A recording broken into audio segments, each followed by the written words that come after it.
you have the vanishing point. So you have this V, an upside down V, right?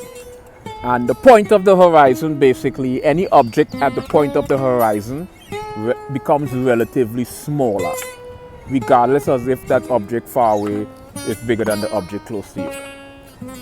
So the closer the horizon is, the smaller the object becomes, and it becomes more soft. You know, things that our eyes or optical illusion, we are jaded to this phenomenon that things at far distance tend to appear more soft. We're oblivious to this, or we are aware but oblivious. So on a two-dimensional canvas, things that are far apart are soft and smaller and soft. And as things begin